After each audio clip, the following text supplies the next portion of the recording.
Yes, ikaze kuri wowe mukunzi wacu udahwema kudukurikira umunsi ku munsi. Mbonera kukwifuriza gukomeza kugubwa neza cyane aho uri hose mu bice bitandukanye by'isi.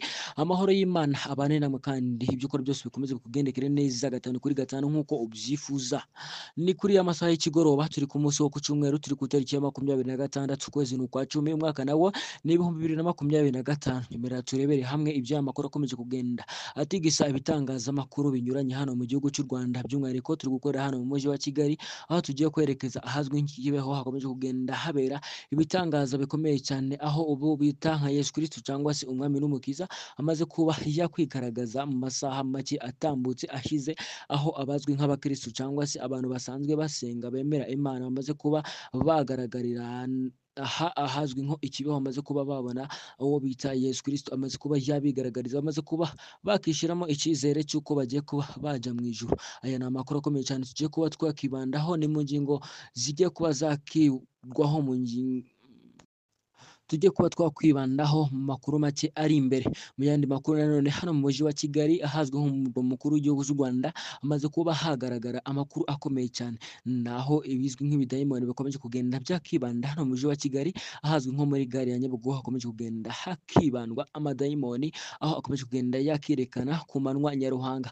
Aya ni amakuru akomeye cyane tugiye kuba twakwibandaho muri aka kanya. Urasabwa kuba wanyereka ko turi kumwe ubicishije mu buryo bwo gufungura ibuto ya subscribe. Urabikora ute rero? Urasabwa kuba wakanda kuri iyo buto yanditseho sabone cyangwa se subscribe, ubundi ukareba neza niba waramaze kuba wafungura n'inzogera kugira ngo n'ikindi gihe cyose tuzanye amakuru n'ibiganiro akomeye cyane ajye akugeraho mu ba mbere kandi ntajye agucika. Bakwitegura ko bashobora kuba bagiye kujya iwabo mu ijuru cyangwa se aho bita iwabo wa twese. Mu yindi nkuru ikomeye cyane kandi ikomeje kugenda ariko bice bigacika, by'umwihariko hano mu mujyi wa Kigali ahazwi nko muri gare ya Nyabugogo, nuko ya madayimoni yakomeje kugenda agaruka mu buryo bukomeye cyane, agenda yakigaragaza ku manywa nyaruhanga, aho idayimoni ya mbere yaje kuba igaragara mu gice cy'inzoka cyangwa se mu gice cy'umuntu. Ni ibice bibiri bigiye bitandukanye yaje kuba yakigaragazamo. Aya ni amakuru akomeye cyane tugiye kuba twabagezaho mu buryo burambuye, aho usabwa kuba wanyereka ko turi kumwe ubicishije mu buryo bwo gufungura ibuto ya subscribe byonyine. Urasabwa kuba wareba ahantu handitse sabone cyangwa se subscribe ukahafungura, cyangwa se ukanareba niba waramaze kuba wafungura ibuto ya subscribe kugira ngo uhereze ikaze ibitekerezo n'ibiganiro tuba tukugezaho umunsi ku munsi. Niba wamaze kuba wafungura ibuto ya subscribe ngo haye ikaze kandi nkwifurije gukomeza kugubwa neza cyane kandi ibyo ukora byose bikomeze kugendekere neza gatanu kuri gatanu nk'uko ubyifuza. Nk'uko natangiye bibabwira, ahazwi nk'ikibeho hamaze kuba hagaragara ibitangazo bikomeye cyane, aho abakristo bari bagiye kuba bafatirayo amashengesho akomeye cyane, aho bazwi ko hari igihe kigera abantu bagafata umunsi cyangwa se bagafata igihe kingana n'icyumweru cyangwa se n'igihe runaka bakajya gukora amasengesho agiye atandukanye bitewe n'icyo umuntu aba agamije. Ubwo bari mu masengesho nibwo umwami n'umukiza cyangwa se Yesu Kristo yaje kuba yabigaragariza mu shusho ikomeye cyane. Hari abavuga ko bagiye bumva mu myuka zabo cyangwa se mu mibiri yabo agenda babwira amagambo akomeye cyane, babihuza nuko hari ukuntu bagenda basenga bakerekwa nk'uko abantu bajya berekwa basanzwe basenga mu buryo bukomeye cyane.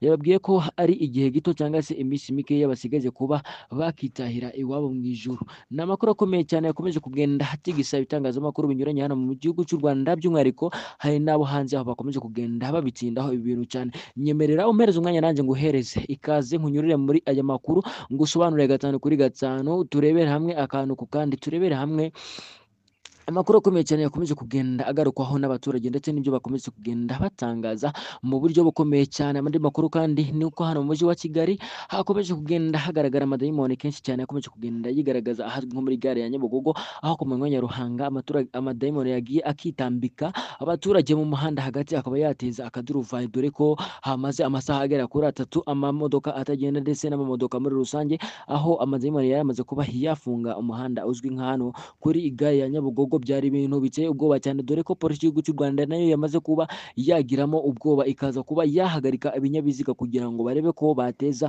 umutekano, ko byari bimaze kuba byagaragara ko aya madayimoni yamaze kuba yateza umutekano muke muri rusange. Nkuko natangiye mbibabwira, reka nkwisabire kuba wanyereka ko turi kumwe kugeza kuri uyu munota ubicishije mu buryo bwo gufungura ibuto ya subscribe. Niba wamaze kuyifungura, nkwifurije gukomeza kugubwa neza cyane kandi ibyo ukora byose bikomeze kugendekere neza gatanu kuri gatanu nk'uko ubyifuza. Nyemerera umpereze ikaze nanjye nguhereze umwanya muri aya makuru arambuye tugiye kuba twarebera hamwe akomeje kugenda atigisa ibitangazamakuru binyuranye hano mu gihugu cy'u Rwanda. Ikaze. Yes, ikaze kuri wowe mukunzi wacu udahwema kudukurikira umunsi ku munsi. Mbonera kukwifuriza gukomeza kugubwa neza cyane aho uri hose mu bice bitandukanye by'isi. Amahoro y'Imana abane namwe kandi ibyo ukora byose bikomeze bikugendekere neza gatanu kuri gatanu nk'uko ubyifuza. Ni kuri ya masaha y'ikigoroba turi ku munsi wo ku cyumweru turi ku itariki ya 26 ukwezi ni ukwa cumi umwaka nawo ni 2025. Nyemera turebere hamwe ibyo amakuru akomeje kugenda atigisa ibitangazamakuru binyuranye hano mu gihugu cy'u Rwanda, by'umwihariko turi gukorera hano mu mujyi wa Kigali aho tugiye kwerekeza ahazwi nk'ikibeho hakomeje kugenda habera ibitangaza bikomeye cyane aho ubu bita nka Yesu Kristo cyangwa se umwami n'umukiza amaze kuba yakwigaragaza mu masaha make atambutse ashize, aho abazwi nk'abakristo cyangwa se abantu basanzwe basenga bemera Imana bamaze kuba bagaragarira ahazwi nko ikibeho, bamaze kuba babona uwo bita Yesu Kristo amaze kuba yabigaragariza, bamaze kuba bakishiramo icyizere cy'uko bagiye kuba baja mu ijuru.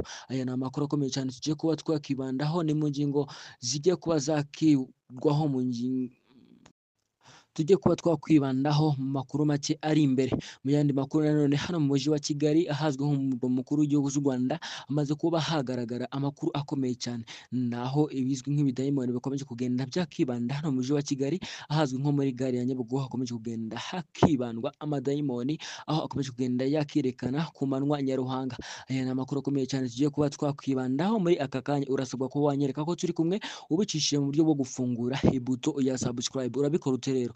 Urasabwa kuba wakanda kuri iyo buto yanditseho sabone cyangwa se subscribe, ubundi ukareba neza niba waramaze kuba wafungura n'inzogera kugira ngo n'ikindi gihe cyose tuzanye amakuru n'ibiganiro akomeye cyane ajye akugeraho mu ba mbere kandi ntajye agucika. Bakwitegura ko bashobora kuba bagiye kujya iwabo mu ijuru cyangwa se aho bita iwabo wa twese.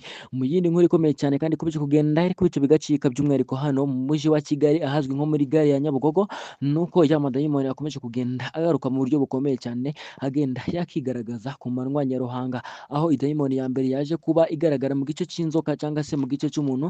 Ni ibice bibiri bigiye bitandukanye yaje kuba yakigaragazamo. Aya ni amakuru akomeye cyane tugiye kuba twabagezaho mu buryo burambuye, aho usabwa kuba wanyereka ko turi kumwe ubicishije mu buryo bwo gufungura ibuto ya subscribe byonyine. Urasabwa kuba wareba ahantu handitse sabone cyangwa se subscribe ukahafungura, cyangwa se ukanareba niba waramaze kuba wafungura ibuto ya subscribe kugira ngo uhereze ikaze ibitekerezo n'ibiganiro tuba tukugezaho umunsi ku munsi. Niba wamaze kuba wafungura ibuto ya subscribe ngo haye ikaze kandi nkwifurije gukomeza kugubwa neza cyane kandi ibyo ukora byose bikomeze kugendekere neza gatanu kuri gatanu nk'uko ubyifuza. Nk'uko natangiye bibabwira, hazwi nk'ikibeho hamaze kuba hagaragara ibitangazo bikomeye cyane, aho abakristo bari bagiye kuba bafatirayo amashengesho akomeye cyane, aho bazwi ko hari igihe kigera abantu bagafata umunsi cyangwa se bagafata igihe kingana n'icyumweru cyangwa se n'igihe runaka bakajya gukora amasengesho agiye atandukanye bitewe n'icyo umuntu aba agamije. Ubwo bari mu masengesho nibwo umwami n'umukiza cyangwa se Yesu Kristo yaje kuba yabigaragariza mu shusho ikomeye cyane.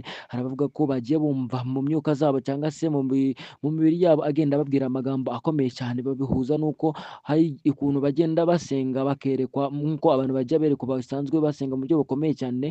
Yababwiye ko ari igihe gito cyangwa se iminsi mikeya basigaje kuba bakitahira iwabo mu ijuru. Ni amakuru akomeye cyane yakomeje kugenda hatigisa ibitangazamakuru binyuranye hano mu gihugu cy'u Rwanda, by'umwihariko hari n'abo hanze aho bakomeje kugenda babitsindaho ibi bintu cyane. Nyemerera umpereze umwanya nanjye nguhereze ikaze nkunyurire muri aya makuru ngusobanurire gatanu kuri gatanu, turebere hamwe akantu ku kandi, turebere hamwe amakuru akomeye cyane yakomeje kugenda agarukwaho n'abaturage ndetse n'ibyo bakomeje kugenda batangaza mu buryo bukomeye cyane. Andi makuru kandi ni uko hano mu mujyi wa Kigali hakomeje kugenda hagaragara amadayimoni kenshi cyane yakomeje kugenda yigaragaza ahazwi nko muri gare ya Nyabugogo, aho ku manywa nyaruhanga amadayimoni yagiye akitambika abaturage mu muhanda hagati, akaba yateza akaduruvayo, dore ko hamaze amasaha agera kuri 3 amamodoka atagenda ndetse n'amamodoka muri rusange, aho amadayimoni yari yamaze kuba yafunga umuhanda uzwi nka hano kuri gare ya Nyabugogo. Byari ibintu biteye ubwoba cyane, dore ko polisi y'igihugu cy'u Rwanda nayo yamaze kuba yagiramo ubwoba ikaza kuba yahagarika ibinyabiziga kugira ngo barebe ko bateza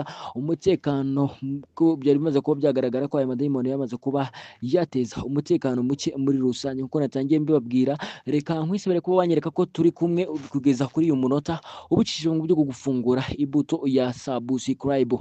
Niba wamaze kuyifungura, nkwifurije gukomeza kugubwa neza cyane kandi ibyo ukora byose bikomeze kugendekere neza gatanu kuri gatanu nk'uko ubyifuza. Nyemerera umpereze ikaze nanjye nguhereze umwanya muri aya makuru arambuye tugiye kuba twarebera hamwe akomeje kugenda atigisa ibitangazamakuru binyuranye hano mu gihugu cy'u Rwanda. Ikaze.